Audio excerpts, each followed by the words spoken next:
একটা চোখে যদি আমার আল্লাহ 13 কোটি ক্যামেরা সেট করে, একটু জোরে আওয়াজ দিয়ে বলেন, দুইটা চোখের মধ্যে আমার আল্লাহ কত কোটি ক্যামেরা সেটিং দিয়েছেন? উত্তর সঠিক হয়েছে। আপনারা 100-তে 100 নাম্বার পেয়ে গিয়েছেন। আলহামদুলিল্লাহ।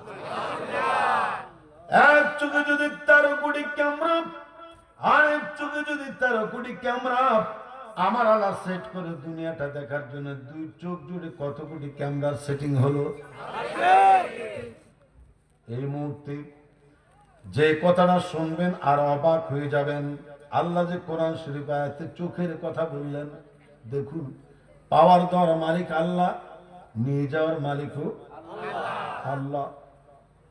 জি, এই চোখ তার পাওয়ার শক্তি আমার আল্লাহ এমন একটা সূক্ষ্ম ছোট্ট জায়গা থেকে সেটিং করেছেন।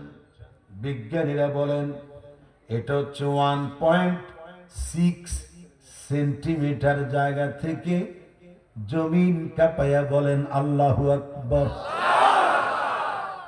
1.6 সেন্টিমিটার। ছাত্ররা, তোমাদেরকে আমার কাছাকাছি এসে বসতে দিয়েছি, অবশ্য তোমরা বুঝতেছো।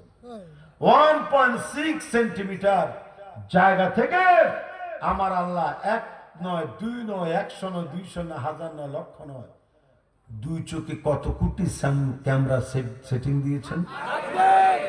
ওই আল্লাহর দেওয়া চোখ দিয়া কোরআন শরীফ পড়ার প্রয়োজন আছে না নাই? জানার প্রয়োজন আছে না নাই?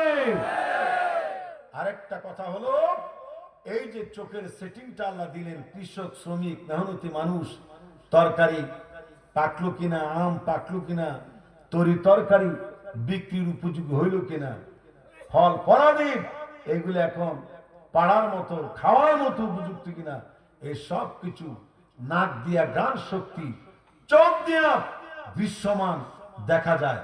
এই চোখটা কি খালেদা জিয়া বানাইছে? শেখ হাসিনা বানাই দিয়েছিল? আরে চিল্লা বলে দিয়েছে? দিয়েছে কে? তাহলে দল হবে কার? চিল্লা বলেন কার?